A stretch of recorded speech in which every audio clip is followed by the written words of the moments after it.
Hi hello నమస్తే welcome back to my channel ఈ తరం కోడలు కథ చాలా ఇంట్రెస్టింగ్గా ఉంది కదా. ఆలస్యం చేయకుండా కథలోకి వెళ్ళిపోదాం. మరి ఇలా ఎన్ని గంటలు జరిగాయో తెలియదు కానీ హఠాత్తుగా నా సగభాగం మౌనంగా ఉన్నట్లు గ్రహించి పక్కకు చూస్తే ఆ అమ్మాయి అక్కడ లేదు.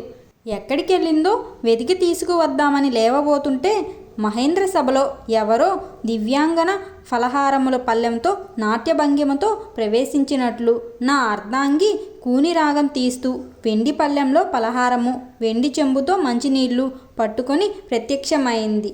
నాకు కొంత భారంగా ఉన్నా వద్దని అనలేక పంపిన వారికి తెచ్చిన వారికి ఉత్సాహభంగం చేయడం సుతారము ఇష్టము లేక నెమ్మదిగా లేచి కూర్చొని పలహారములు మేము ఉభయము కలిసి మాయం చేశాము.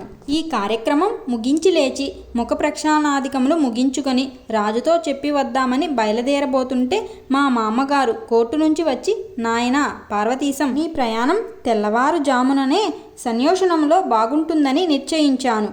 అప్పటికి కారు కూడా ఏర్పాటు చేశాను. దాని మీదను తొందరగా వెళ్ళిపోవచ్చును అన్నారు. ఇంకనేమన్నను మాట్లాడకుండా తల వంచుకొని తిన్నగా రాజు దగ్గరికి వెళ్ళిపోయాను. సుమారు 8 గంటలకు రాజుకు గుడ్ బై చెప్పి ఇంటికి వచ్చాను. భోజనానంతరము సరే ఆ గొడవ ఎందుకులేండి, తెల్లవారుజామున ఇంట్లో సందడి విని మెలకువ వచ్చి దంతధావనము చేసుకున్నాను. మా అత్తగారు పలహారము పాలు తీసుకువచ్చి స్వయంగా ఇచ్చారు. అది పూర్తయ్యేసరికి మా మామగారు నూతన వస్త్రములు తీసుకువచ్చి తాంబూలంతో నాకు అందించారు. ఇవెందుకండి ఇప్పుడు, ఇలా ఇస్తుంటే వారానికోసారి రావాలనిపిస్తుందేమో అన్నాను. మంచిదేనయ్యా, అలా రావాలనే కదూ మా కోరిక, వారానికోసారి కాదు, దినం విడిచి దినం వచ్చినా సంతోషమే అన్నారు నవ్వుతూ. ఆయనకు నేను పాదాభివందనం చేశాను. ఆశీర్వదించి ఆయన అవతలకు వెళ్ళారు. వాకిట్లో కారు చప్పుడు వినపడ్డది. నా సరస్వతి నా పక్కన వచ్చి నిలబడ్డది. మామూలు పద్ధతిని వీడ్కోలు చెప్పాను. ఆ అమ్మాయి కళ్ళల్లో నీళ్లు కనపడ్డాయి. నేనక్కడ నిలబడలేక ముందుకు అడుగు వేశాను. తను కళ్ళు తుడుచుకుంటూ, మా నాన్నగారన్న మాట జ్ఞాపకం ఉంచుకోండి అన్నది నెమ్మదిగా. ఏ మాట అన్నాను. దినం విడిచి దినం రమ్మన్నారు కదా, పెద్దల మాట పాటించాలి అన్నది. నేనేమో చెక్కిలి మీద చిటిక వేసి అక్కడ నిలబడితే ప్రయాణం ఆగిపోతుందనే భయంతో తొందరగా వీధిలోకి వచ్చాను. నేను వాకిట్లోకి రావడంతోనే మా మామగారు అత్తగారు కూడా కారు దాకా వచ్చారు. నేను కారు ఎక్కబోతుంటే మా మామగారు నా భుజం మీద చేయి వేసి, చూడు నాయనా, మనలో మనకు ఏ మర్యాదలు లాంఛనాలు అవసరం లేదు. నేను నిన్ను రమ్మని ఉత్తరం రాయలేదని సందేహించవద్దు. నీకు వీలైనప్పుడల్లా వెంటనే బయలుదేరి రమ్మని మా అందరి కోరికను. ఇక ముందు ఈ ఊరు ఎప్పుడు ఏ పని మీద వచ్చినా ఇక్కడ తప్ప మరొక చోట మకాం పెట్టడం మర్యాద కాదు. మళ్ళీ త్వరలోనే వీలు చూసుకొని ఒక్కసారి వస్తే నీవు ఎన్రోల్ కావడం వగైరా మన వృత్తికి సంబంధించిన విషయాలు సావకాశంగా మాట్లాడుకుందాము. అది ఎప్పుడో ఒకప్పుడు తప్పనిదే కదా. శుభస్య శీఘ్రం అన్నారు. వెంటనే చేరకపోయినా వచ్చినప్పుడల్లా 10-15 రోజులు నా దగ్గర కూర్చొని చూస్తుంటే మన వృత్తి ధర్మం లోకధర్మం కొంత అవగాహన అవుతుంది. అందుచేతను మొహమాట పడకుండా వస్తూ ఉండు. మీ నాన్నగారికి అమ్మగారికి మా నమస్కారాలని చెప్పు అని నేను కారులో కూర్చోగానే కారు తలుపు వారు వేయడం, కారు వెంటనే బయలుదేరడం జరిగింది. నేను కిటికీలో నుంచి ఇంటివైపు చూస్తే నా ప్రియ కిటికీ దగ్గర నుంచుని కళ్ళు ఒత్తుకుంటూ నా వైపు చూసి జాలిగా చెయ్యి ఊపుతుంది. నాకు ఎంతో బాధ కలిగింది. ఏం చేయను, జాము పొద్దెక్కకుండానే మొగులుతుర్రు చేరుకున్నాం. కారు మా ఇంటి వైపుకు మళ్ళేసరికి అవతల వైపు నుంచి మా నాన్నగారు పొలం నుంచి వస్తూ స్నానం చేసి వచ్చి గుమ్మం ఎక్కబోతూ కారు అటు రావడం చూచి ఎవరా అనుకొని కాబోలు గుమ్మంలోనే ఆగిపోయారు. క్షణంలోనే గుమ్మంలో కారాగడం, నేను పైకి రావడం చూసి మా నాన్నగారు కొంచెం నవ్వుకుని, వచ్చావా నాయనా, మీ మామగారు నీకు వాహనయోగం పట్టించారా ఏమిటి అన్నారు నవ్వుతూ. అవును నాన్న, వద్దంటే విన్నారు కాదు అన్నాను. అవును నాయన, ఇంకా కొత్త కదూ, కొన్నాళ్ళ వరకు వారలా మర్యాదలు చేస్తూనే ఉంటారు. అయితే ఇంత హడావిడిగా పరిగెత్తుకు వచ్చావే, నేను నీ యోగక్షేమం రాయమన్నాను కానీ నిన్ను రమ్మని రాయలేదు అన్నాను. ఇంతలో మా అమ్మ కూడా లోపల నుంచి వచ్చింది. నేను కారు డ్రైవర్కు 5 రూపాయలు చేతిలో పెట్టాను. అతను వద్దంటూనే ఎంతో సంతోషంతో అందుకున్నాడు. మా అమ్మ యువతలికి వస్తూనే, నాయనా, కారు అతన్ని భోజనం చేసి వెళ్ళమను, లేకపోతే అక్కడికి వెళ్ళేటప్పటికి ఆలస్యం అవుతున్నది అన్నది. ఆ మాట విని అతను వద్దంటూనే నేను 12 గంటల లోపు అక్కడికి వెళ్ళిపోతానండి. నాకట్టే ఆలస్యం కాదు, మా యజమాని కనిపెట్టుకుని ఉంటారు కూడాను అని సెలవు తీసుకుని వెళ్ళిపోయాడు. ఏం నాయనా, నీ ప్రయాణానికి మీ ఆవిడ సెలవు ఇచ్చిందా? ఇప్పుడే నిన్నింత కట్టి పడేసుకున్నది ఇంకను ముందు ఇల్లరికమే చేయమంటుందేమో అన్నది నవ్వుతూ. మరి నాన్నగారు అలాంటి దాన్ని ఎందుకు చేయాలి? నేనేం కావాలని పట్టుపట్టానా అన్నాను లోపలికి నడుస్తూ. నువ్వేమీ పట్టుపట్టలేదు. నేనే మీ మనసెరిగి నిశ్చయం చేశాను. నీకు చాలా అనుకూలవతి, రూపవతి, గుణవతి అయిన కన్య ఈమెనని మనోనిశ్చయము కలిగి నేను అంగీకరించాను. నీ కన్నీ విధాలా సరి అయిన పిల్లే, సందేహం ఎంతమాత్రం లేదు. ఆ అమ్మాయి వచ్చిన వేళా విశేషం చేతను నీకు సమస్త శుభములు, సమస్త సుఖములు, సమస్త సంతోషాలు కలుగుతాయని నా దృఢ విశ్వాసం అంటూ ఆయన పూజకు వెళ్ళిపోయారు. మా అమ్మ ముఖం వికసిత పద్మమే అయింది. నేను నిలువెల్లా పులకించి పొంగిపోయాను. భీమవరంలో కిటికీ వెనుక నుంచి ఆద్రునయనములతో నన్ను చూచి చేయి ఊపిన దృశ్యం నా కళ్ళ ఎదుట కదులుతుంటే తదేక దీక్షతో చూస్తూ అలా కూర్చుండిపోయాను. ఇంతలో మా నాన్న దేవతార్చన కావచ్చిందని విషయం స్ఫురణకు వచ్చి నేను స్నానానికి లేచాను. మళ్ళీ 2-3 మాసములు నిర్వ్యాపారముగా గడపవలసి వచ్చింది. ఏమీ తోచేది కాదు, ఏ పని చేయబుద్ధి పుట్టేది కాదు, ఏ పుస్తకము చదవవల్లనే అనిపించేది కాదు. మనిషి ఒక చోట మనసొక చోట అన్నట్లు ఉన్నది నా స్థితి. అప్పుడప్పుడు పొలము వెళుతుండేవాడిని.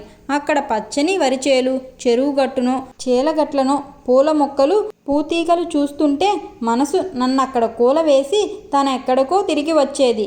ఏమిటి వెర్రి నాకనుకునేవాడిని. ఈ అనుభవము జనసామాన్యమందరిదీనా, నా ఒక్కడి అదృష్టమునా అనుకునేవాడిని. చిన్ననాడు విదేశాల్లోనూ ఊహించుకున్న ఊహలు నిర్ణయించుకున్న నిర్ణయాలు ఈ వేలెడు పిల్ల నా దగ్గరకు రాగానే అన్నీ తలకిందులై ఊరుకున్నాయి. నాలో తిష్ట వేసుకుని తనే సర్వస్వమై ఊరుకున్నది. ఏమిటి వింత? ఇది వరకు చదివిన కావ్యాలలోనూ ప్రబంధాలలోనూ నాయికా నాయకులు వియోగ బాధలు చదువుతుంటే ఎంతో అసితయోక్తులుగా కొంచెం హాస్యజనకంగానూ ఉండేది. ఈనాడు నేను నాయకుడును కాకపోయినా వారికున్నంత సౌకుమార్యం నాలో లేకపోయినా ఈ స్పందన వేదన మటుకు నాలోనూ కలగడం కొంచెం ఆశ్చర్యం అనిపిస్తుంది. కాలక్షేపం కోసం మధ్య మధ్య నర్సాపురం వెళ్ళి వస్తుండేవాడిని. అక్కడ బార్లో ఉన్న కుర్రకారు నన్ను అక్కడ క్లబ్లో మెంబర్గా చేర్పించి అప్పుడప్పుడు వస్తుండమనేవారు. అక్కడికి వెడితే కబుర్లతో క్రీడలతో కాలక్షేపం జరిగేది. మళ్ళీ ఇంటికి వస్తే యథాస్థితే. ఇటువంటి అయోమయ స్థితిలో ఉండగా ఒకరోజు మధ్యాహ్నం ఫలహారం చేస్తుండగా ఏం చేస్తున్నావు? నీకో శుభవర్తమానం. కోడలు రజస్వల అయినదట. నక్షత్రం వగైరా అన్నీ మంచివేనట. ఈ సాయంత్రమో ఉదయానికో ఎవరో దిగుతారు నిన్ను తీసుకువెళ్ళడానికి. మీ అన్నగారు నీకు వాహనయోగం పట్టిస్తారు. తప్పదు అంటే మా అమ్మ నవ్వుకున్న నవ్వు కూడా నాకు వినపట్టది. ఈ శుభవర్తమానం వినగానే నాకు ఎందుకో పట్టరాని ఆనందం వచ్చింది. అక్కడ కూర్చున్నవాణ్ణి కూర్చుండగానే తేలిపోతున్న భావన కలిగింది. విన్నావుట్రా అబ్బాయి అని ఎంతో సంతోషంతో ఈ వార్త చెప్పడానికి నా దగ్గరకు వచ్చింది. ఎంతో సంతోషంతో మాట కాస్త నా చెవిని పడేసింది. నా సంతోషం పైకి రానివ్వకుండా లోపలనే అణిచిపెట్టుకొని దానికింత హడావిడి సంతోషం ఎందుకమ్మా? ఆడజన్మ ఎత్తిన తరువాత ప్రతి వాళ్లకు జరిగేదే కదా.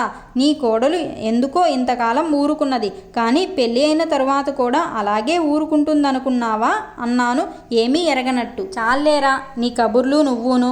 పెద్ద మనిషి అయింది, కోడలు నట్టింటికి వస్తుంది. మహాలక్ష్మిలా ఇంట్లో తిరుగుతుంటే చూడాలని సంతోషంతో నేను ఉంటే అయితే అమ్మా తెలియకడుగుతాను, నీకంటే అందంగా ఉంటుందా? నీవు సాక్షాత్తు నా కళ్ళకు పార్వతీదేవిలా కనిపిస్తుంటావు. పార్వతి కంటే మహాలక్ష్మి ఎక్కువ అందమైనదా అమ్మా? బావుంది నీ సందేహాలు. నువ్వును ఎన్ని ఏళ్ళు వచ్చినా ఒకటే మోస్తరు.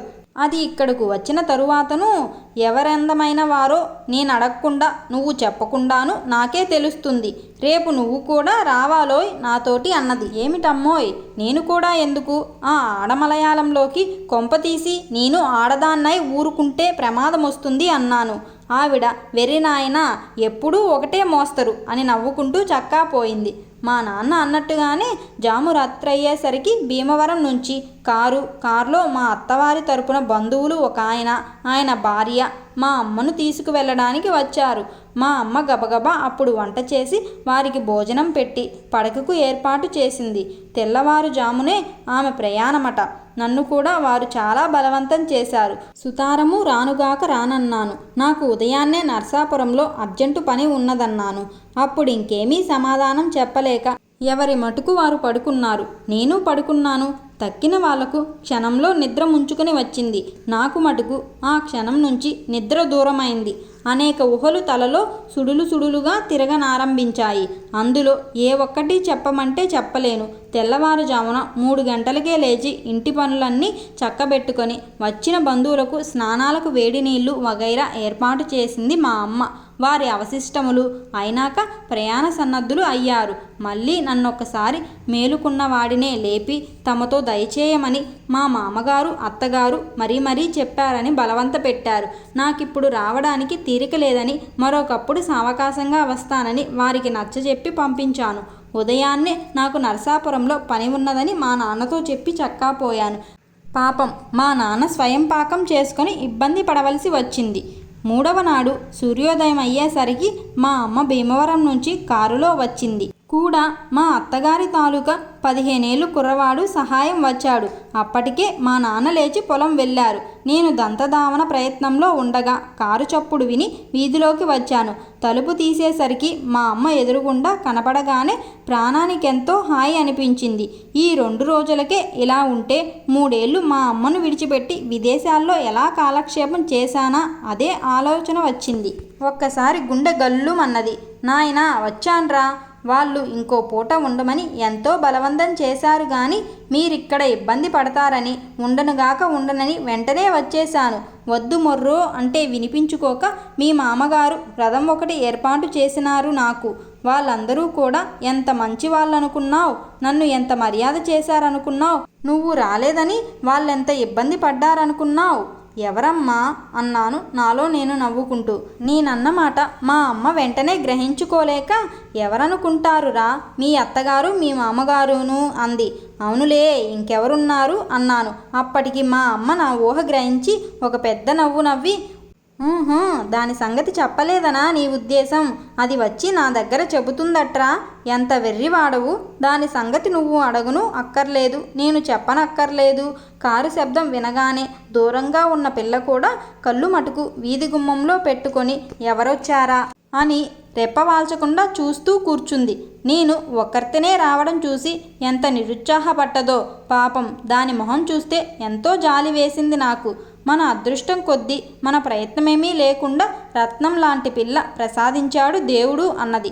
అవునమ్మా, అదే నేను అనుకుంటున్నాను. నీవు చాలా అదృష్టవంతురాలువు కనుకనే నీ కొడుకు ఎలాంటి వాడైనా కోడలైనా యోగ్యురాలు వచ్చింది. చాలా సంతోషం అన్నాను లేచి గాంభీర్యం మొహంలో తెచ్చుకొని.